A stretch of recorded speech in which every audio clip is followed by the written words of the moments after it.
Olá, aqui é o canal Divina Inspiração. Nesse vídeo iremos falar sobre os sinais apocalípticos e o que esperar antes da volta de Cristo. Por qual razão?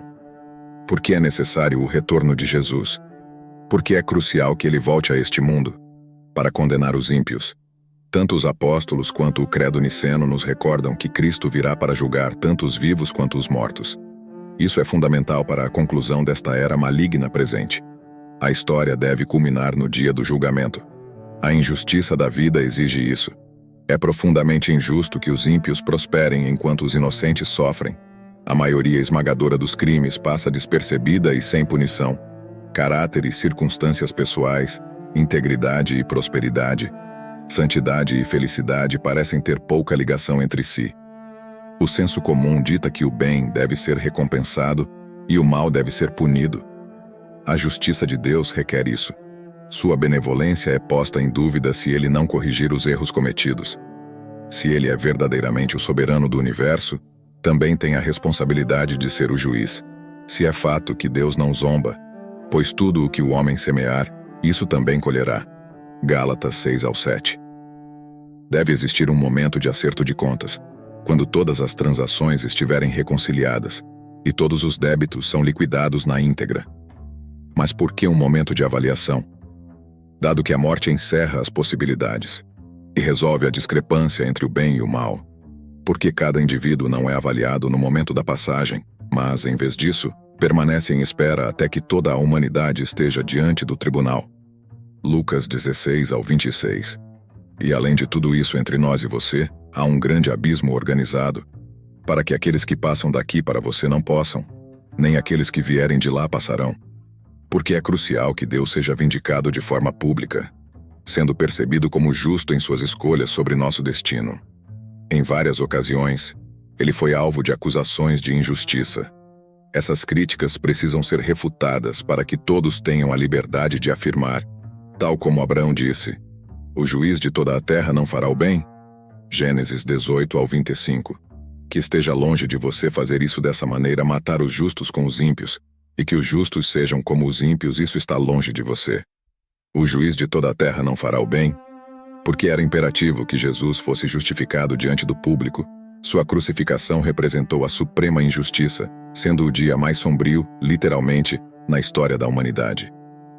A última imagem que o mundo teve dele foi a de um criminoso infame. Todos devem estar presentes para testemunhar a revisão dos veredictos. Porque o povo do Senhor necessita ser vindicado de forma pública. Eles escolheram estar ao lado de Deus e da verdade. Mas em um mundo corrupto, pagaram o preço, frequentemente com suas vidas, por tomar tal posição. São essas as pessoas às quais Jesus se referia como seus irmãos e irmãs. Elas merecem ser honradas na presença daqueles que as trataram com desdém e ódio. Hebreus 2-11. Porque tanto ele que santifica, e os santificados são todos um, portanto, ele não tem vergonha de chamá-los de irmãos. Mateus 25-40. E o rei lhes responderá e lhes dirá: "Em verdade eu te digo que assim que você fizer isso a um destes meus irmãos, você fez isso comigo." Chegará o momento em que a equidade será restaurada. Cada indivíduo tem 2 encontros à sua frente, nenhum dos quais pode ser agendado em um diário ou marcado em um calendário. O primeiro encontro é único para cada pessoa, enquanto o segundo é igual para todos. E como está estabelecido para os homens, ele quer morrer, mas depois disso o julgamento. Hebreus 9-27. Muitas pessoas acreditam que essa grandiosidade estará no céu, possivelmente devido à ideia equivocada de que todos vão para o céu após a morte. Para os cristãos, pode haver confusão entre o trono descrito em Apocalipse 4-5, que representa o trono de Deus no céu, e o grande trono branco mencionado em Apocalipse 20-11, que representa o trono de Cristo na terra. Apocalipse 20-11.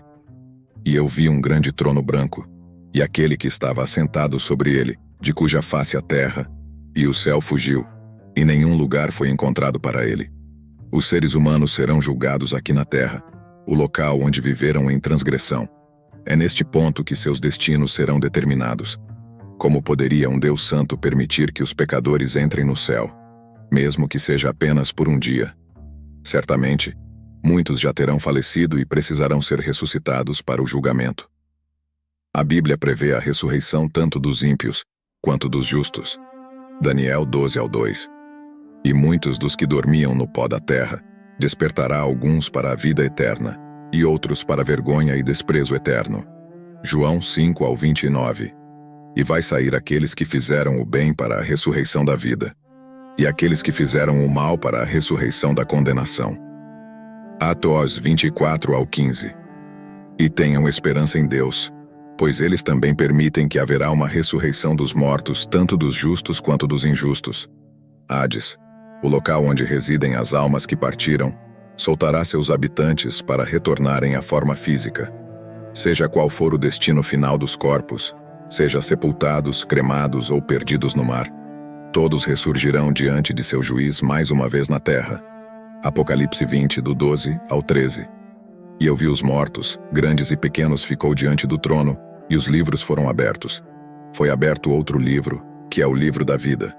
Os mortos foram julgados de acordo com o que fizeram, conforme registrado nos livros. O mar entregou os mortos que nele havia, e a morte e o Hades entregaram os mortos o que havia neles, e cada um foi julgado de acordo com o que havia feito. O Novo Testamento ensina que haverá 2 dias de ressurreição separados pelo milênio. Apocalipse 20, do 4 ao 6.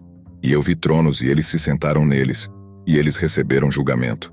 E eu vi almas daqueles que foram decapitados pelo testemunho de Jesus e pela palavra de Deus, e que ele não tinha adorado a besta, nem sua imagem, nem recebeu sua marca na testa ou nas mãos. E viveram e reinaram com Cristo durante 1000 anos. Mas o resto dos mortos não reviveu até que os 1000 anos se completassem. Esta é a primeira ressurreição. Bem-aventurado e santo é aquele que tem parte na primeira ressurreição. Nesse caso, a segunda morte não tem poder, mas serão sacerdotes de Deus e de Cristo, e ele reinará com ele 1000 anos. Na verdade, se incluirmos o primeiro domingo da Páscoa, há 3. 1 Coríntios 15, do 23 ao 24. Mas cada um por sua vez, Cristo as primícias. Então, quando aqueles que pertencem a ele vierem, então chegará o fim. Quando o reino for entregue a Deus Pai depois de ter destruído todo domínio, autoridade e poder. As pessoas serão julgadas neste mundo por um de seus semelhantes. Isso pode ser surpreendente para aqueles que esperam que Deus mesmo desempenhe o papel de juiz. No entanto, ele delegou essa tarefa a um de nós, pois determinou um dia em que julgará o mundo com justiça, por meio do homem que designou. Atos 17 ao 31. É Jesus quem se sentará no grande trono branco. Apocalipse 20 ao 11. Porque é necessário que todos apareçamos no tribunal de Cristo. 2 Coríntios 5 ao 10. Durante todo o seu ministério terreno, Jesus frequentemente afirmava: quem tinha autoridade para decidir o destino eterno das nações e dos indivíduos. Mateus 7, do 21 ao 23. Nem todo mundo que me diz, Senhor, Senhor, entrará no reino dos céus, mas só quem faz a vontade do meu Pai, isso está no céu. Muitos me dirão naquele dia: Senhor, Senhor, não profetizamos em teu nome? E em seu nome expulsaremos demônios? E em seu nome faremos muitos milagres? Então eu vou te dizer claramente: nunca vos conheci, longe de mim, malfeitores. Mateus 13, do 41 ao 43. O Filho do Homem enviará seus anjos, e eles arrancarão o joio do seu reino tudo o que causa o pecado, e todos aqueles que praticam o mal. Eles os lançarão na fornalha ardente, onde haverá choro e ranger de dentes. Então os justos brilharão como o sol no reino de seu Pai. Quem tem ouvidos, ouça. Mateus 25, do 30 ao 33. E expulsar aquele servo inútil na escuridão, onde haverá lágrimas e ranger de dentes. Quando o Filho do Homem vier em sua glória, e todos os anjos com ele, ele se sentará em seu trono glorioso. Todas as nações se reunirão diante dele, e separará as pessoas umas das outras como um pastor separa as ovelhas dos cabritos. Ele colocará as ovelhas à sua direita e as cabras à sua esquerda. Essa declaração só pode ser compreendida de uma entre 3 maneiras distintas. Ou eu estava desequilibrado, mal-intencionado ou divino. Jesus poderia ter sido um lunático, um mentiroso ou o Senhor. Somente se ele fosse a encarnação divina e humana simultaneamente, o Deus-homem estaria plenamente capacitado para assumir o papel de juiz supremo.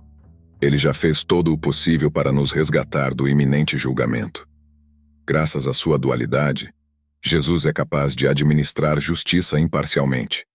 Sua humanidade o conecta profundamente conosco, pois ele viveu em nosso mundo sob nossas pressões e tentações, sem qualquer vantagem, ainda permanecendo livre de pecado.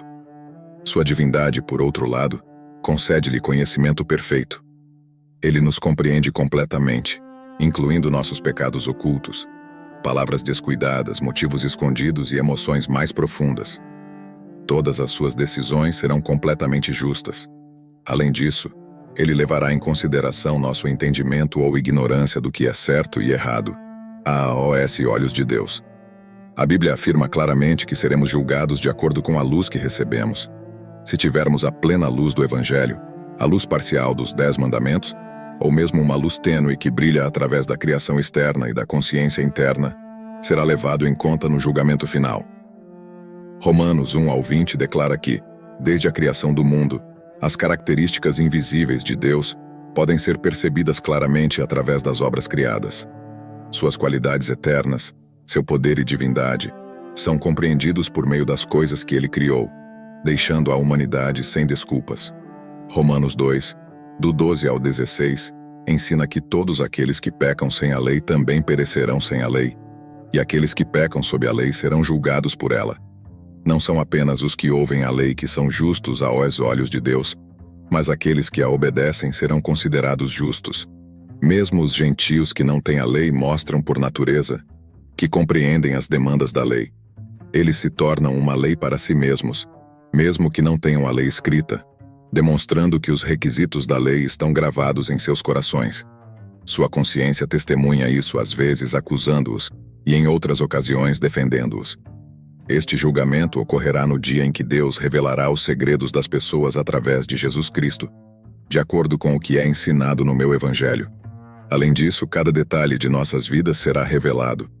Nossos pensamentos, palavras e ações ficarão expostos diante de Deus. Romanos 2-6 fala sobre todas as ações que realizamos enquanto vivemos no corpo terreno. 2 Coríntios 5-10 afirma que todos nós devemos comparecer perante o tribunal de Cristo, onde cada um receberá conforme as suas ações realizadas no corpo, seja boas ou más. Tudo foi registrado em livros que abrirá naquele dia. Vi então os mortos, tanto os importantes como os humildes, comparecendo diante do trono. Os registros foram abertos, inclusive o livro da vida. Cada pessoa foi julgada de acordo com suas ações, conforme estavam registradas nos livros.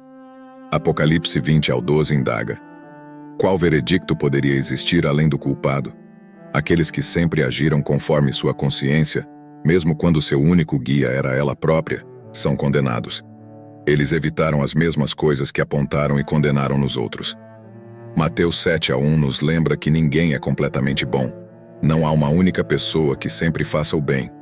Isso está de acordo com a verdade expressa em Romanos 3-23, que diz: todos pecaram e estão privados da glória de Deus.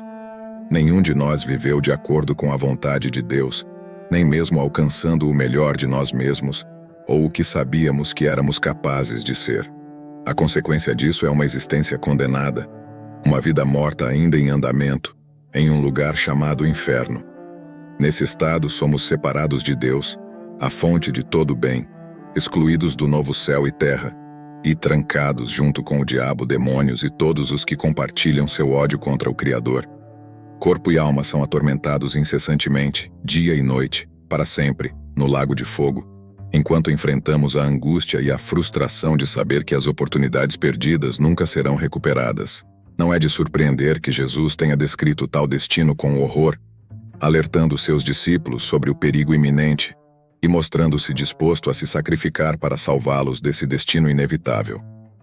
Portanto, toda a humanidade enfrentará a condenação nesse tribunal.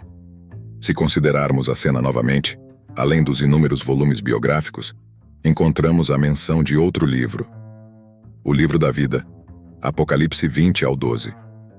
Todas as pessoas cujos nomes estão inscritos neste livro serão consideradas inocentes, escapando do veredicto e da sentença. Este livro tem existido desde os primórdios do tempo e é mencionado tanto no Antigo quanto no Novo Testamento, sendo mais frequente no Apocalipse.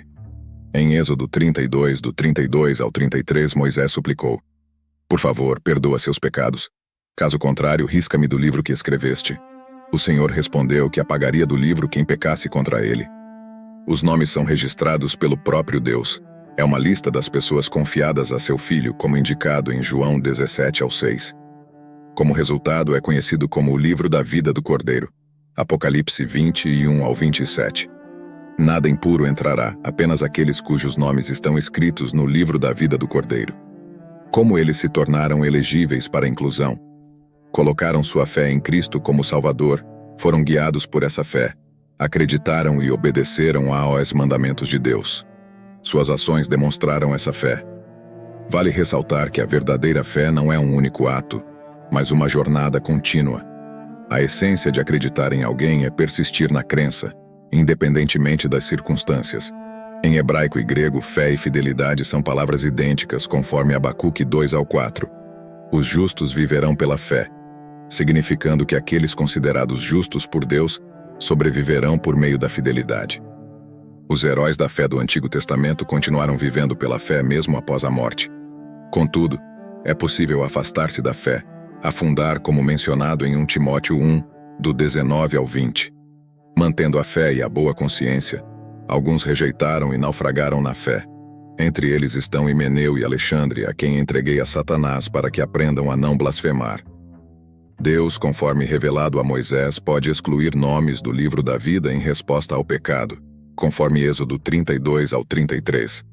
Somente os nomes daqueles que permanecem fiéis, superando todas as pressões para duvidar e desobedecer, permanecerão até o dia em que o livro for aberto de forma conclusiva, como declarado em Apocalipse 3-5. Quem vencer será vestido de branco. Eu nunca apagarei seu nome do livro da vida, mas o reconhecerei diante de meu Pai e seus anjos. E para encerrar o vídeo, eu tenho uma pergunta. Que músicas de adoração aproximam seu coração de Jesus?